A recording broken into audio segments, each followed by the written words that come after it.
السلام علیکم ورحمۃ اللہ وبرکاتہ۔ الحمد للہ رب العالمین والصلاة والسلام علی سید المرسلین، اما بعد۔ محترم ناظرین و سامعین کرام، آج ہم آپ کے سامنے ایک پروگرام پیش کر رہے ہیں صحت کے متعلق، جس کا عنوان روزانہ آدھا گھنٹہ ورزش سے صحت کا خزانہ پائیں، اور اس پروگرام کے آرگنائزر سید محمد عبدالواسع حسینی المعروف امان اللہ چشتی ہیں۔ مضمون ملاحظہ فرمائیں۔ کم از کم فٹنس سے مکمل فٹنس تک پہنچنے کے لیے کچھ منصوبہ بندی اور مختلف ورزشیں باقاعدگی سے کرنے کی ضرورت ہے، اور ورزش اتنی شدت اور تواتر سے ہونی چاہیے کہ اس سے مزید فٹنس کی راہ پیدا ہو۔ ایک گھریلو خاتون جو روزانہ اپنے جوڑوں کو حرکت دیتی، کچھ اٹھاتی، کھڑی ہوتی، دل کی دھڑکن کو بڑھاتی اور 300 حرارے روزانہ اجلاتی ہے، یقیناً وہ جسمانی بگاڑ سے اپنے آپ کو بچائے ہوئے ہے، لیکن اس میں پٹھوں کی خاطر خواہ مضبوطی اور طاقت کی کمی ہوتی ہے، جو کم از کم جسمانی استعداد حاصل کیے رکھنے سے حاصل نہیں ہوتی۔ یہاں بتایا جا رہا ہے کہ ہم اپنی زندگی میں ورزش کا ایک معمول بنائیں، اور جو معمول بنائیں اس پر پابندی کے ساتھ عمل کریں۔ کم از کم ہم اپنی زندگی میں آدھا گھنٹہ دن میں اپنی صحت کے لیے دیں، تاکہ ہماری صحت اچھی ہو اور ہم بیمار نہ ہوں اور ہمیں موٹاپا نہ آئے۔ اس لیے جو عورتیں اپنے گھروں کا کام کرتی ہیں اور مختلف اٹھنے بیٹھنے کے کام کرتی ہیں، تو اس طرح کی عورتیں بہت ہی زیادہ صحت مند ہوتی ہیں بمقابل مردوں کے، کیونکہ مرد اکثر و بیشتر ایسے ہوتے ہیں جو اپنے آفس میں کام کرتے ہیں، بیٹھ کر کام کرتے ہیں، اور ان کے کام ایسے ہوتے ہیں، ان کی ملازمت ایسی ہوتی ہے جو بیٹھ کر کرنے کی ہوتی ہے۔ اس لیے تقریباً مرد موٹاپے کا شکار ہیں اور بیماریوں کا شکار ہیں۔ ہم اس کے لیے ہفتے میں 10 منٹ روزانہ کی 3 ورزشوں کا پروگرام پیش کر رہے ہیں، جس کے 2 فائدے ہیں۔ ان سے اچھی ہیکلی پٹھے بنتے ہیں، یعنی پٹھے مضبوط ہوتے ہیں، اور دل و پھیپھڑوں کی قوت برداشت میں اضافہ ہوتا ہے۔ پھیپھڑوں کی قوت بھی بڑھ جاتی ہے اور دل کی قوت بھی بڑھ جاتی ہے، جس کی وجہ سے انسان کی صحت بہت ہی زیادہ اچھی ہوتی ہے۔ ان ہر 2 مقاصد کے لیے الگ الگ ورزشیں ہیں، یعنی ہیکلی پٹھے بننے کے لیے اور دل و پھیپھڑوں کی قوت برداشت کو بڑھانے کے لیے الگ الگ ورزشیں ہیں، لیکن مؤخر الذکر یعنی دو چیزوں میں سے دوسری چیز، یعنی دل اور پھیپھڑوں کی قوت برداشت میں اضافے کی جو بات ہے، وہ بات نبض کے ذریعے ورزش کرنے میں دل کی حیثیت رکھتی ہے۔ یعنی نبض جو ہے، انسان کی جو نس جس کو نبض کہا جاتا ہے، جس کے ذریعے انسان کی صحت کا پتہ چلتا ہے کہ انسان کو بخار ہے یا انسان صحیح ہے، اور اسی طرح انسان کی حرارت کا پتہ چلایا جاتا ہے، تو اس نبض کے ذریعے ورزش کرنے میں دل کی حیثیت رکھتی ہے۔ اگر آپ فقط یہی کرتے رہیں اور مزید کچھ نہ کریں، تو یہ اکیلی ہی آپ کو ایک بھرپور زندگی گزارنے اور تر و تازہ جفاکش رہنے کے قابل بنا سکتی ہے۔ تر و تازہ جفاکش یعنی انسان اس طرح کی ورزش کرنے کے بعد اپنے آپ کو بہت ہی زیادہ حشاش بشاش سمجھتا ہے اور تر و تازہ رہتا ہے، اس کے جسم میں پھرتی رہتی ہے، اور کسی طرح کی سستی وہ محسوس نہیں کرتا اور جفاکش رہنے کے قابل بن جاتا ہے، یعنی محنت اور زیادہ سے زیادہ چست و چابک رہنے کے قابل بن جاتا ہے۔ لیکن اگر ممکن ہو سکے تو دونوں قسم کی ورزش کیجیے، کیونکہ جب دل اور پھیپھڑوں کی تقویت کے ساتھ ساتھ پٹھوں کو بھی تقویت ملے، قوت ملے، تو آپ کا پروگرام آپ کی تمام ضرورتوں کا احاطہ کرے گا۔ اب آپ MGM کے صدر جیمز آبرے کا قصہ ہی لے لیجئے۔ یہ دن گولف کھیلتے ہوئے اس نے مجھے بتایا کہ اس کی پیشہ ورانہ ذمہ داریاں اتنی شدید ہو گئی ہیں، یعنی ان کی جو کاروباری یا اسی طرح ان کے جو ملازمتی ذمہ داریاں ہیں وہ اتنی شدید یعنی اتنی سخت ہیں کہ اب وہ کھیل کے ذریعے اپنی فٹنس برقرار نہیں رکھ سکتا، یعنی بہت ہی زیادہ سخت بھی ہیں اور وقت بھی لے رہی ہیں، تو اب وہ فٹنس کے ذریعے اپنی صحت کو، اپنی فٹنس کو برقرار نہیں رکھ سکتا، کیونکہ اس کے پاس وقت ہی نہیں ہوتا، جس کا نتیجہ یہ ہے کہ اس کا جسم سخت بے ڈول ہوتا جا رہا ہے، یعنی جسم کی ساخت بالکل ختم ہوتی جا رہی ہے اور جسم کا جو جس طرح سانچہ ہونا چاہیے اس طرح کا سانچہ وہ بگڑتا جا رہا ہے اور ختم ہوتا جا رہا ہے، اور جس طرح ایک باڈی کا شیپ ہونا چاہیے وہ شیپ ختم ہوتا جا رہا ہے اور اس کے جسم کے اندر ڈیل ڈول آتا جا رہا ہے۔ میں نے اسے کیبن میں کی جانے والی ورزشوں کے متعلق بتایا، یعنی انہوں نے اپنے دوست کے بارے میں بتایا ہے، تو یہ کہتے ہیں کہ میں نے اسے کیبن میں کی جانے والی ورزشوں کے متعلق بتایا جو میں نے بحریہ والوں کے لیے تشکیل دی تھی۔ آبرے نے مزید ترمیم کے لیے کہا، یعنی مزید اور تبدیلی کے لیے، بدلنے کے لیے کہا، میں نے کر دی، یعنی یہ کام میں نے کر دیے ہیں، لیجئے جناب۔ ان ورزشوں سے وہ اتنا خوش اور مطمئن ہوا کہ اپنے تمام ملنے والوں کو، جس میں مختلف کمپنیوں کے اعلیٰ ترین افسران بھی شامل تھے، سب کو بتایا۔ نتیجتاً یعنی نتیجہ کیا ہوا؟ اب یہ ورزشیں ہماری اہم ترین ورزشیں بن چکی ہیں، اور یہی آپ اس کتاب میں دیکھیں گے جو ملک کے چوٹی کے افسر فٹ بننے کے لیے کر رہے ہیں۔ یہ اتنی بہترین ورزش ہے۔ اب آپ کے پٹھوں کو مضبوط بنانے والا پروگرام کیا ہے؟ وہ پروگرام دیکھیں۔ آپ 8 ہفتوں کے 3 مرحلہ وار پروگرام کریں گے، یعنی 8 ہفتوں میں لگاتار 3 پروگرام آپ کریں گے۔ پہلے مرحلے میں یعنی اس کے 8 ہفتوں کے 3 پارٹ بنائیں گے، اس میں سے پہلا پارٹ یعنی پہلے مرحلے میں آپ بافتوں کو بڑھائیں گے، دوسرے مرحلے میں قوت برداشت بڑھے گی، اور تیسرے مرحلے میں جسمانی طاقت بڑھے گی۔ بلا شبہ پہلی ترجیح پٹھوں کا حجم بڑھانا ہے، یعنی جو پٹھے ہیں، بازو اور اسی طرح وہ اعضاء جو کمزور ہیں وہ سب کے سب قوی اور تقویت والے ہو جاتے ہیں، قوت والے ہو جاتے ہیں۔ بلا شبہ پہلی ترجیح پٹھوں کا حجم بڑھانا ہے، یعنی پٹھوں کی ضخامت، اس کا سائز بڑھانا ہے۔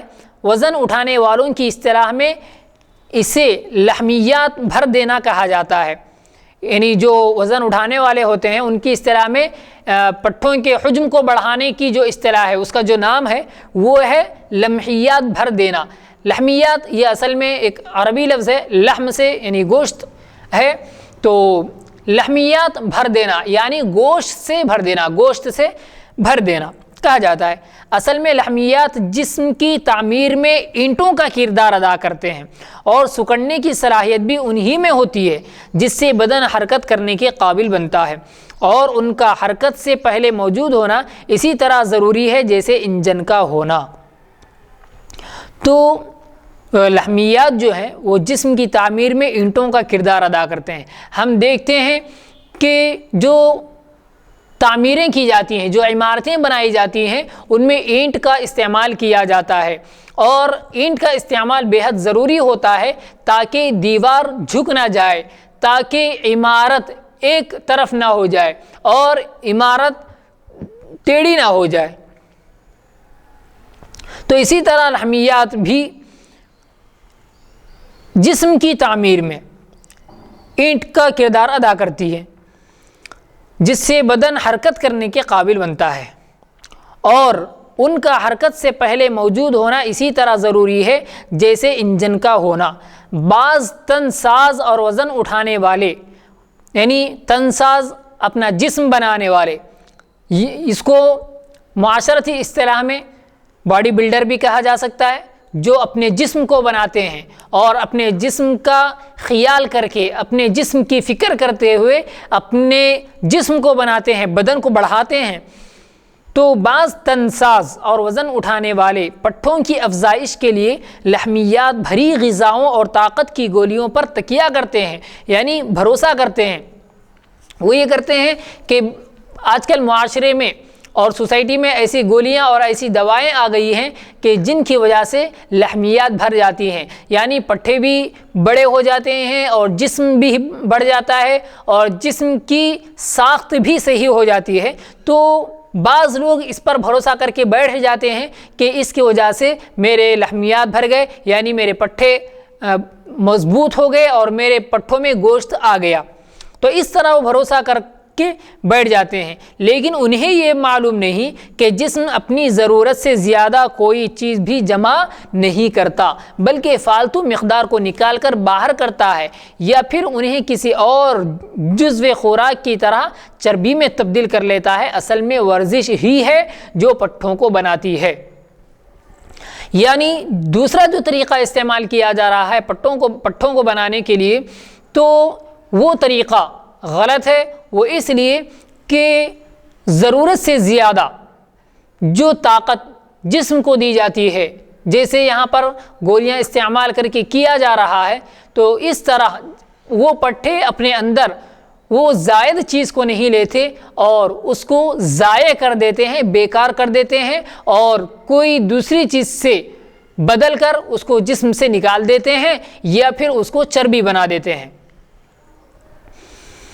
جب آپ کے پاس پٹھوں کا کافی وجود بن جاتا ہے تو اس کو خون سے سیراب کرنے کے لیے خرد بینی رگوں کا جال بچھ جاتا ہے، اور ان میں ایسی کیمیائی تبدیلیاں جنم لیتی ہیں جو قوت برداشت بڑھانے کا وسیلہ بنتی ہیں، اور تب ہی آپ ٹینس کھیلنے، برف پر پھسلنے یا کسی بھی کام کے دوران پٹھوں کو سکڑنے کے قابل ہوتے ہیں۔ اب آپ کے پاس دوران خون اور کیمیائی عمل کی مطلوبہ مقدار دستیاب ہے، اس لیے تیسرے مرحلے میں پٹھوں کو طاقت سے لبریز کرنے، اعصابی نظام کو فعال بنانے، یعنی چست بنانے اور متحرک بنانے اور مزید کیمیائی تبدیلیاں لانے کی ضرورت ہوتی ہے۔ یہاں پٹھوں کی قوت برداشت اور طاقت میں فرق جاننا ضروری ہے کہ قوت برداشت میں اور طاقت میں کیا فرق ہے۔ پٹھوں کی طاقت کسی بھاری وزن کو تھوڑی دیر تک اٹھائے رکھنے کا نام ہے، یعنی پٹھوں کی طاقت کہا جاتا ہے کہ اس کے اندر بہت ہی زیادہ طاقت ہے۔ تو یہ طاقت کیا ہے؟ طاقت یہ ہے کہ پٹھوں کی طاقت کسی بھاری وزن کو تھوڑی دیر تک اٹھائے رکھنے کا نام ہے، اس کو کہتے ہیں کہ پٹھوں کے اندر طاقت ہے۔ جبکہ قوت برداشت کوئی کام مسلسل اور طویل دورانیے تک سر انجام دے سکنے کو کہتے ہیں۔ ایک تو یہ تھا کہ وزن اور بھاری چیز کو اپنے پٹھوں میں دیر تک رکھنا، یہ طاقت ہے پٹھوں کی، اور قوت برداشت یعنی کسی کام کو مستقل ایک لمبے وقت تک ان پٹھوں کے ذریعے کرتے جانا، یہ قوت برداشت ہے، اور تھکنا نہیں، کہ ایسا نہ ہو کہ پٹھوں نے ایک کام کیا اور ان کو تھکان ہو گئی، ان کی وجہ سے انسان تھک گیا، تو یہ سمجھا جائے گا کہ ان کے اندر قوت برداشت نہیں ہے۔ اور طاقت اس کو کہا جاتا ہے کہ وزن یا بھاری چیز کو اٹھا کر کچھ دیر کے لیے پکڑے رکھنا۔ دونوں میں فرق واضح ہے۔ یہ عین ممکن ہے کہ آپ خوفناک حد تک طاقتور ہوں، لیکن قوت برداشت میں پھسڑی نکلیں۔ اگر ہم کسی شہزور مکہ باز کا مقالہ ایک ایسے مد مقابل سے کروا دیں، یعنی لیکن قوت برداشت میں پھسڑی نکلیں، اگر ہم کسی شہزور مکہ باز کا مقابلہ، یعنی جس کے اندر بہت ہی زیادہ طاقت ہے، ایسے مکہ باز کا مقابلہ ایک ایسے مد مقابل سے کروا دیں جو قوت برداشت میں بہتر ہو، تو ابتدائی 1-2 راؤنڈ تو شہزور کا پلہ بھاری رہے گا، لیکن جوں جوں وقت گزرتا جائے گا قوت برداشت میں برتری رکھنے والا غالب آنا شروع ہو جائے گا اور بالآخر فاتح قرار پائے گا، یعنی بالآخر وہی جیت جائے گا جس کے اندر قوت برداشت زیادہ ہوگی۔ جیسا کہ ابھی بتایا گیا کہ قوت برداشت کیا ہے؟ قوت برداشت کسی بھی کام کو زیادہ دیر تک بغیر تھکے کے کرتے رہنا، یہ قوت برداشت ہے۔ اور قوت اور طاقت وہ چیز ہے کہ انسان اپنے پٹھوں کے ذریعے وزن اور بھاری چیز کو کچھ دیر تک پکڑا رکھے۔ شہزور مکہ باز ابتدائی راؤنڈ میں ہی اگر ناک آؤٹ کر دینے والا مکہ مارنے میں ناکام رہا تو اس کی ہار یقینی بن جائے گی۔ اس لیے آج کل مکہ باز مضبوط اور بھاری بازوؤں پر ہی تکیہ نہیں کرتے، یعنی جو لوگ مکہ باز ہوتے ہیں جیسے باکسر وغیرہ ہوتے ہیں، وہ لوگ صرف اپنے مضبوط اور بھاری بازوؤں پر، یعنی جو ان کے پٹھے مضبوط ہوتے ہیں اور ان کے اندر جو طاقت ہوتی ہے وہ اسی پر بھروسہ نہیں کرتے ہیں، کیونکہ مقابلے کے دوران انہیں استعمال کرنے میں کافی وزن اٹھانا پڑتا ہے۔ اس کے بجائے وہ کندھوں کو بھاری بنانے کی طرف زیادہ توجہ دیتے ہیں، کندھوں کو بہت ہی زیادہ بھاری بناتے ہیں اور بہت زیادہ وزندار بناتے ہیں تاکہ وہ اپنے بازوؤں کو زور دے کر طریقے سے مخالف پر استعمال کریں اور زوردار طریقے سے مخالف پر استعمال کر سکیں۔ جب آپ کسی بڑے اور موٹے بازوؤں والے باکسر کو دیکھیں تو سمجھ لیں کہ اس کی ہمت چوتھے یا 5ویں راؤنڈ ہی تک اس کا ساتھ دے پائے گی۔ مکے باز یہی بات ذہن میں رکھ کر مقابلے کی تیاری کرتے ہیں، چونکہ فارمولہ یہ ہے کہ طاقت کمیت دونوں ملا کر ہوتا ہے اسراء۔ اگر آپ کا حجم تو زیادہ ہو لیکن اس کو تیزی سے حرکت میں نہ لا سکیں تو طاقت میں مار کھا جائیں گے۔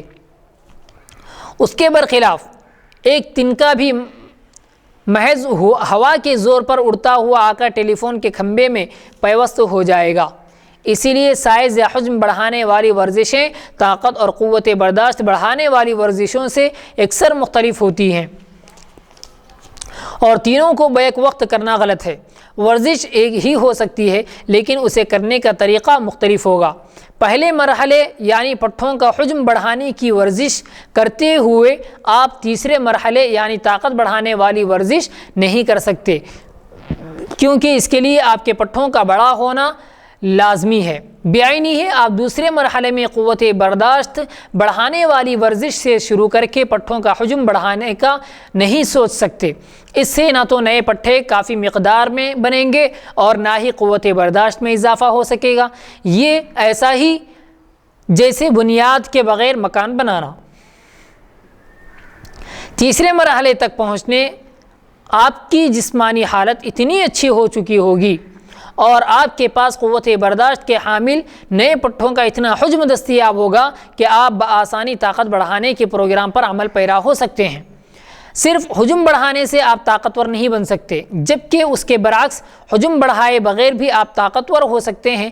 آپ کے 30 منٹ فی ہفتہ پروگرام میں پٹھے بنانے کا یہ کام صرف 4 منٹ روزانہ، ہفتے میں 3 بار، پہلے 16 ہفتوں کے لیے اور آخری 8 ہفتوں میں صرف 2 منٹ روزانہ، ہفتے میں 3 بار پر مشتمل ہوگا۔ یعنی 24 ہفتوں کے بعد آپ موزوں پٹھوں اور خون سے سیراب خلیوں والے جسم کے مالک بن جائیں گے۔ آپ مضبوط بھی ہوں گے اور آپ میں قوت برداشت بھی ہوگی، اور اس میں آپ کا کل وقت کتنا لگے گا؟ صرف 4 گھنٹے۔ ورزش کس وقت کی جائے؟ ورزش کا وقت کیا ہو؟ آپ جس وقت چاہیں کر سکتے ہیں، وقت کی کوئی پابندی نہیں، جو وقت بھی آپ کو مناسب محسوس ہو وہی صحیح ہے۔ صبح بیدار ہوتی ہی کسی بھی کھانے سے پہلے یہ بات کر سکتے ہیں۔ اگر ساتھ ساتھ آپ وزن کم کرنے کی کوشش بھی کر رہے ہیں تو بہترین وقت دوپہر کے کھانے سے پہلے کا ہے، تاکہ آپ کو بھوک کم لگے، اور اگر ورزش کے بعد کھانے کی طلب نہ ہو تو کھانا کھائے بغیر ہی گزارا کر لیں تو بہتر ہے۔ بعض لوگ دن بھر کی ذہنی پریشانیوں سے چھٹکارا پانے کے لیے رات کو سونے سے پیشتر یعنی رات کو سونے سے پہلے ورزش کو ترجیح دیتے ہیں۔ دراصل یہی وقت سب سے موزوں ہے، یعنی سب سے بہتر ہے، اور میں بھی اسی وقت ورزش کرنا پسند کرتا ہوں۔ اس صاحب مضمون کی بات ہے، مضمون نگار کی، کہ میں بھی اسی وقت ورزش کرنا پسند کرتا ہوں، بلکہ میں نے محسوس کیا ہے کہ وزن کے بعد نہانا بڑا فرحت بخش ہوتا ہے، یعنی ورزش کے بعد نہانا بڑا فرحت بخش ہوتا ہے اور بہت ہی زیادہ سکون کا حامل ہوتا ہے، سکون بخش ہوتا ہے، اور اس سے نیند بھی بہت اچھی آتی ہے۔ اور جہاں تک ناغے کا تعلق ہے، یعنی بیچ بیچ میں چھوڑ دینے کا جو تعلق ہے، آپ ہفتے میں ایک دن چھوڑ کر ہر دوسرے دن ورزش کر سکتے ہیں۔ اتوار کو ویسے ہی ناغا رکھ لیں۔ صبح یا رات کو سونے سے قبل ورزش کا یہ فائدہ ہے کہ آپ اسے گھر پر اور صرف زیر جامہ میں ہی کر سکتے ہیں، یعنی جو نیچے کا کپڑا ہوتا ہے اسی میں ہی کر سکتے ہیں۔ اور ایک بات پھر آپ کو یاد دلا دوں کہ ورزش کے دوران لباس ہلکا پھلکا پہنیں، لباس وزندار نہ ہو، موٹے لباس سے گریز کریں، کیونکہ خواہ مخواہ فالتو پسینہ لانے کی کوئی ضرورت ہی نہیں۔ مرد حضرات کے لیے نیکر یا زیر جامہ ٹھیک ہے، خواتین شلوار، ٹراؤزر یا پینٹ پہن سکتی ہیں۔ اعادہ۔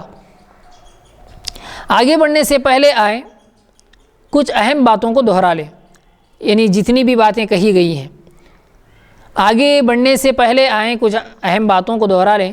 آپ جو بھی ورزش شروع کریں گے اس کا سب سے زیادہ فائدہ ابتدا میں ہی ہوتا نظر آئے گا۔ آپ کی پہلے ہفتے کی ورزش صرف 30 منٹ آپ کو منزل سے 20% نزدیک لی جائے گی۔ اگر آپ فٹنس کی نچلی سطح پر ہیں، گوچلی سطح پر ذرا زیادہ ورزش بھی کی جا سکتی ہے، لیکن یاد رکھیں کہ آپ کو کوئی جلدی نہیں، اپنی نبض کی نگرانی کرنا مت بھولیں، اور اس کا جس حد تک آپ نے تعین کیا ہے، یعنی اس کو جس حد تک آپ نے معین مقرر کیا ہوا ہے، اس کے اندر رہیں۔ ابتدائی مرحلے میں اگر آپ کی اساسی نبض تیز چلنے لگے تو اسے کامیابی سمجھیں۔ ہم پہلے یہ سمجھتے تھے کہ کسی ورزش کا آخری اعادہ سود مند یعنی فائدہ مند ہوتا ہے، لیکن اب یہ پتہ چلا ہے کہ شروع کی ورزشیں فٹنس کو سب سے زیادہ فائدہ پہنچاتی ہیں۔ دوسری بار کچھ قدرے بہتر ثابت ہوتی ہے، لیکن تیسری بار ورزش کرنے میں دوسری بار کی نسبت کم فائدہ ہوتا ہے، اور معاملہ جو آگے بڑھتا جاتا ہے تو فائدے میں کمی آتی جاتی ہے۔ یہ تھوڑی بہتری ایک بڑے ایتھلیٹ کے لیے کسی کڑے مقابلے میں تو جیت اور ہار کے درمیان فرق کی حیثیت اختیار کر سکتی ہے، لیکن میرے اور آپ جیسے لوگوں کے لیے اتنی اہم نہیں۔ ایک ایتھلیٹ کو اس قلیل فائدے یعنی اس چھوٹے سے فائدے کی خاطر اگر تھکن اور درد بھی برداشت کرنا پڑے تو گوارا ہے، اور اسے ورزش جاری رکھنی چاہیے، لیکن صرف فٹنس کے لیے جو جوخم اٹھانے کی یعنی بہت ہی زیادہ اپنے آپ کو پریشانی میں ڈالنے کی کوئی وجہ نہیں۔ جب آپ دوران خون اور پھیپھڑوں کی بہتری کے لیے کئی منٹ کی طویل ورزش کرتے ہیں تو جتنا فائدہ پہلے منٹ ہے اتنا آخری سے نہیں پہنچتا، تھوڑا سا بھی بہت ہے اور اس سے زیادہ اتنا ہی بہتر ہے۔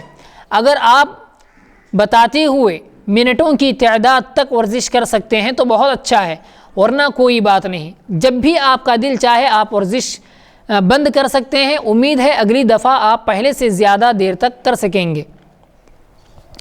وقت مقرر کرنا ہمارے پروگراموں کا حصہ نہیں، کیونکہ آپ کسی سے مقابلہ تو کر نہیں رہے ہیں، اور پھر خود سے کیا مقابلہ، آپ اپنی نبض دیکھ کر اندازہ لگا سکتے ہیں کہ کوئی ورزش آپ کو کتنا فائدہ پہنچا رہی ہے۔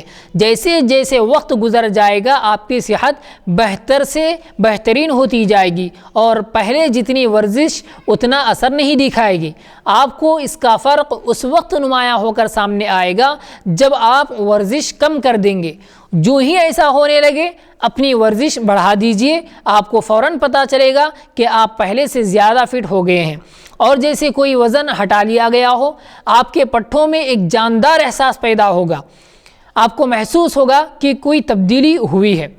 اب آپ پرسکون ہو جائیں، چند ہفتوں کے بعد ہی ورزش آپ کے دل کی دھڑکن کو 10 منٹ کے حساب سے کم کر دے گی۔ یاد ہے کہ پروگرام کے شروع میں آپ کا وزن 1 تا 2 پاؤنڈ بڑھ بھی سکتا ہے، یہ بات یاد رکھنی چاہیے۔ یہ خوشی کی بات ہے، فکر کی نہیں۔ اس کا مطلب ہے کہ آپ کے جسم میں دیر پا تبدیلی کا آغاز ہو گیا ہے، یعنی دیر تک رہنے والی جو تبدیلی ہوتی ہے وہ اس تبدیلی کا آغاز ہو گیا ہے۔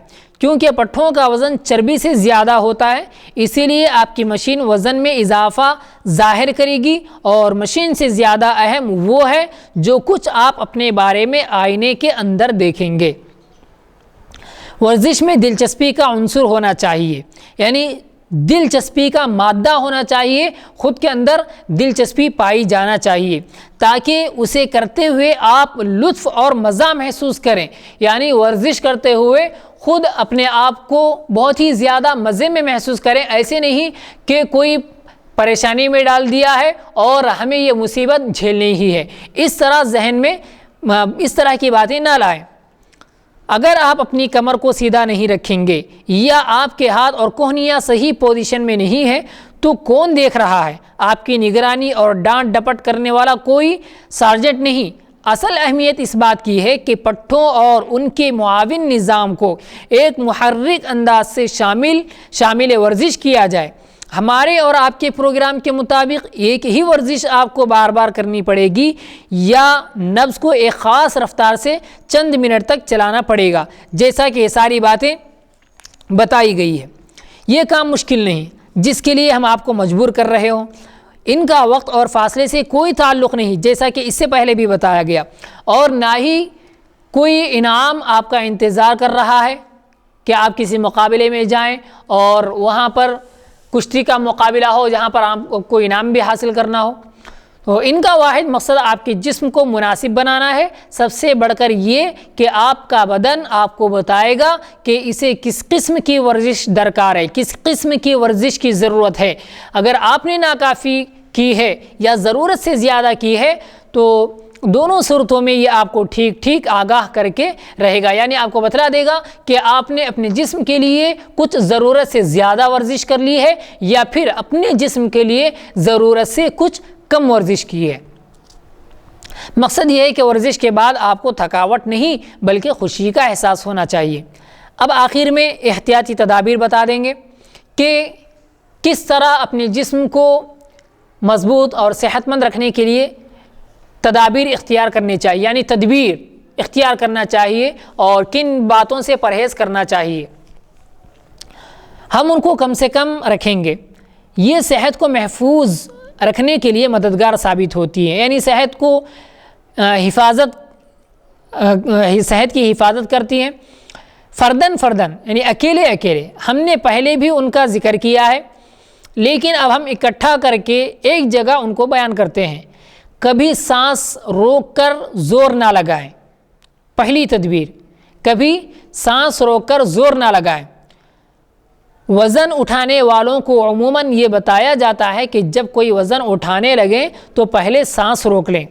غالباً اس سے مقصد یہ ہوگا کہ ہوا چھاتی کو سہارا دے گی، یعنی سانس لینے سے اور سانس لے کر روک لینے سے چھاتی میں یعنی سینے میں جو ہوا بھر جاتی ہے اس ہوا کی وجہ سے اس کے سینے کو تھوڑی سی طاقت مل جاتی ہے اور پاور مل جاتا ہے، جس کی وجہ سے وہ وزن چیز کو بھی آسانی سے اٹھا سکتا ہے۔ یہ دوسرے کئی واہموں کی طرح ایک واہمہ ہے، یعنی بہت سارے وہموں میں سے یہ بھی ایک وہم ہے۔ ہر طرح کی ورزش کا اصول یہ ہے کہ نر خرے کو جو گلے میں ایک وال کی طرح کام کرتا ہے۔ نرخرا ایک رگ کا نام ہے جو گلے میں ایک وال کی طرح کام کرتا ہے۔ صاف رکھا جائے، یعنی اس کو صاف رکھنا چاہیے، جو غذا صحت کے لیے مضر ہو اس کا استعمال نہ کیا جائے، جس کو اپنی مرضی سے بند کر کے آپ ہوا کو باہر آنے سے روک سکتے ہیں۔ جب آپ ایسا کرتے ہیں تو ساتھ ہی ساتھ سانس باہر نکالنے کی کوشش کرتے ہیں تو پردہ شکم، ڈایافرام اور پسلیاں، پردہ شکم یعنی پیٹ کا جو پردہ ہوتا ہے وہ پردہ اور پسلیاں گلے اور سینے میں دباؤ بڑھانے کے لیے سکڑ جاتی ہیں۔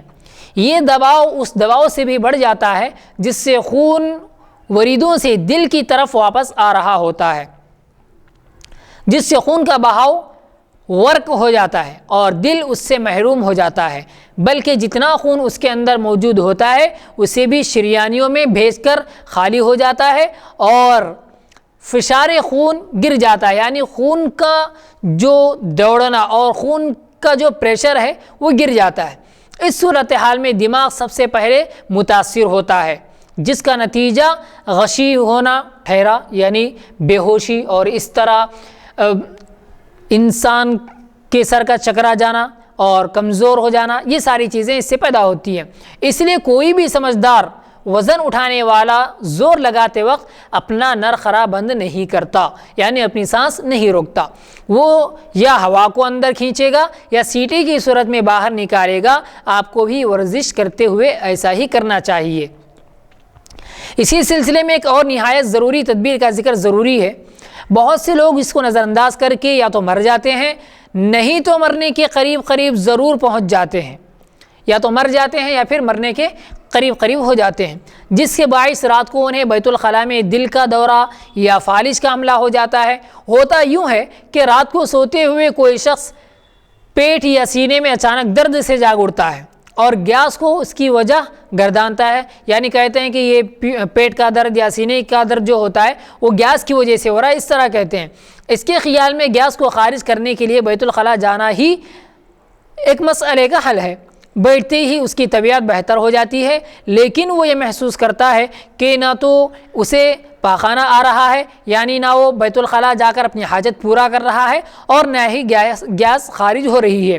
لہٰذا شومی قسمت سے وہ اب نرخرا بند کر کے زور لگاتا ہے تاکہ دباؤ پڑنے سے اسے اجابت ہو جائے۔ دل کی رگوں کا انحصار خون پر ہوتا ہے، جب وہ بالکل خالی ہو جاتی ہے تو جان لیوا حادثہ وقوع پذیر ہو کر رہتا ہے، یعنی جب وہ بالکل خالی ہو جاتی ہے تو جان بھی جا سکتی ہے اور اس طرح کا حادثہ پیش آ سکتا ہے۔ اس لیے زندہ رہنے کا بنیادی اصول یہ ہے کہ نرخرے کو کسی حالت میں بھی بند نہیں کرنا چاہیے۔ جسم میں پانی کی مقدار وافر رکھیے، یعنی بہت زیادہ سے زیادہ پانی پینا چاہیے۔ یاد رکھیں اگر صبح اٹھ کر سب سے پہلا کام جو آپ کرتے ہیں وہ ورزش ہے تو پہلے پانی کا ایک گلاس ضرور پئیں۔ تو یہ تھی آج کے مضمون میں آپ کے سامنے ورزش کے متعلق کچھ باتیں۔